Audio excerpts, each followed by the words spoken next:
और अब रुख करते हैं एक और बड़ी खबर का। खबर महाराष्ट्र से है। सियासी हलचल बढ़ती जा रही है। शिवसेना ने लोकसभा उम्मीदवारों की सूची जारी कर दी है। पहली सूची में 15 उम्मीदवारों के नाम का ऐलान शिवसेना की तरफ से किया गया है। पहली लिस्ट में मनोहर जोशी का नाम नहीं है। आपको बता दें कि मनोहर जोशी को लेकर शिवसेना में काफी उठापटक चल रही है। कहा यह जाता है कि संबंध सामान्य नहीं है मनोहर जोशी के शिवसेना के अंदर फिलहाल जो वहां पर स्थितियां बनी हुई हैं। दक्षिण मध्य मुंबई से राहुल शेवले को उम्मीदवार बनाया गया है। अरविंद सावंत को दक्षिण मध्य मुंबई से शिवसेना के उम्मीदवार बनाया गया है। रायगढ़ में अनंत गीते को शिवसेना का टिकट दिया गया है। कल्याण से श्रीकांत शिंदे शिवसेना के उम्मीदवार होंगे। परभणी से संजय जाधव को टिकट दिया गया है। रामटेक से कृपाल तुमाने को टिकट मिला है। बुल्ढाना से प्रताप जाधव होंगे शिवसेना के उम्मीदवार। तो ये पहली लिस्ट जारी की गई है शिवसेना की तरफ से लोकसभा चुनाव के लिए। आपको बता दें कि महाराष्ट्र में कुल 48 लोकसभा सीटें हैं। फिलहाल जो गठबंधन बीजेपी और शिवसेना में हुआ है उसके मुताबिक 26 सीटों पर बीजेपी चुनाव लड़ेगी, जबकि 21 सीटों पर शिवसेना ताल ठोक रही है और एक सीट आरपीआई को दी गई है। महाराष्ट्र में आरपीआई, शिवसेना और बीजेपी का गठबंधन है। हालांकि एक बीजेपी का यह भी मानता रहा था कि एमएनएस को भी गठबंधन में शामिल करना चाहिए, लेकिन शिवसेना इसके लिए राजी नहीं हुई। लिहाजा फिलहाल जो गठबंधन है उसके मुताबिक शिवसेना, आरपीआई और बीजेपी इस गठबंधन में शामिल हैं। 15 सीटों पर ऐलान कर दिया है उम्मीदवारों का महाराष्ट्र में शिवसेना ने। सीधे हम रुख करेंगे, संवाददाता वसीम अंसारी हमारे साथ जुड़ गए हैं और जानकारी देने के लिए। वसीम, पहली लिस्ट में मनोहर जोशी का नाम नहीं है, क्या यह माना जाए कि पत्ता कट चुका है उनका, क्योंकि संबंध बहुत अच्छे नहीं चल रहे हैं शिवसेना में उनके?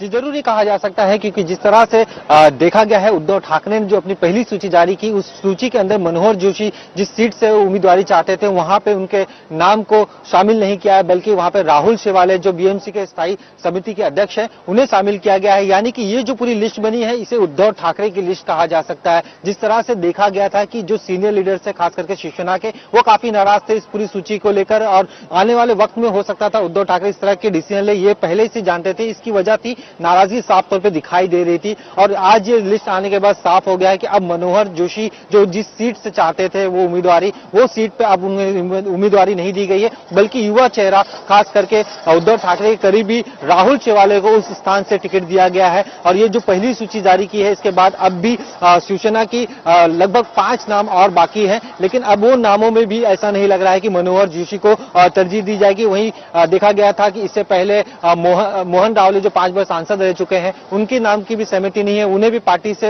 बेदखल कर दिया गया था, अब उन्हें भी हटा दिया गया है। इस पूरी सूची में काफी चौंकाने वाली बात है कि कई बार अभी तक आनंद गीते जो सांसद है उनके नाम की घोषणा नहीं हो पाई है। आनंद अड़सुल भले ही वो पुराने सांसद है, उन्हें मौका दिया गया है, लेकिन वो एक मजबूरी भी कहा जा सकता है शिवसेना की कि एक बड़ा चेहरा है आनंद अड़सुल। तो ऐसे में शिवसेना की जो पहली सूची जारी की, इस सूची से ही साफ हो गया कि उद्धव ठाकरे ने जिस तरह से कहा था कि वो पार्टी पे पूरी तरह से अपनी पकड़ मजबूत कर सकते हैं और उन्होंने वही करके इस पूरी सूची के दौरान दिखाया है। जी मनोहर जोशी का नाम इस पहली लिस्ट में नहीं है।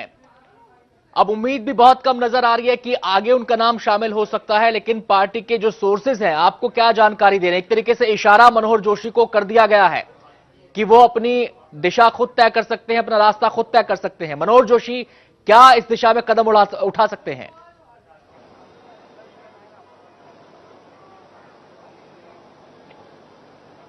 देखिए, मनोहर जोशी पार्टी के सबसे सीनियर लीडर रह चुके हैं। जितना उन्होंने पार्टी के लिए क्या है, उतना एक्सपीरियंस है, उतना किसी भी नेता को फिलहाल नहीं है, खास करके शिवसेना में। वो स्पीकर तक रह चुके हैं। उसके बावजूद भी शिवसेना ने उन्हें अपनी लिस्ट से दूर रखा है और ये जो सूत्र बता रहे हैं जो बाकी के जो 5 नाम बाकी हैं उसमें भी उनका नाम नहीं आ सकता है, क्योंकि देखा गया था कि जो युवा जो वोटर्स खास करके अब शिवसेना से जुड़े हैं उनकी नाराजगी खास करके जिस तरह से शिवाजी पार्क के मैदान में मनोहर जोशी को लेकर हुई थी और मनोहर जोशी को उल्टे पांव वापस लौटना पड़ा था स्टेज से। ये शायद पहली बार हुआ होगा जब से शिवसेना बनी है कि दशहरा रैली में वो पहली बार नदारद रहे और आने के बाद उन्हें जाना पड़ा। तो ये बात साफ हो गई। अब जहां तक मनोहर जोशी की बात करें तो मनोहर जोशी के पास फिलहाल अब कोई पर्याय नजर नहीं आ रहा है कि वो किसी और का दामन थामेंगे, क्योंकि जिस तरह से उनका महाराष्ट्र की राजनीति में कद है उतना उन्हें अब दूसरी पार्टी की तरफ से सहयोग नहीं मिल सकता है। जिस तरह से बीजेपी से भी हो सकता था, उम्मीद लगाई जा सकती थी, लेकिन बीजेपी ने भी अपनी 17 नामों की घोषणा कर चुकी है और उनके जो बाकी के जो 9 नाम अभी भी बाकी है उसमें भी कहीं तरजीह नहीं दी जा सकती, यानी किसी तरह का एडजस्टमेंट यहाँ पे नहीं दिखाई दे रहा है, खास करके मनोहर जोशी को लेकर। जी, क्या अपने दम पर ताल ठोक सकते हैं मनोहर जोशी?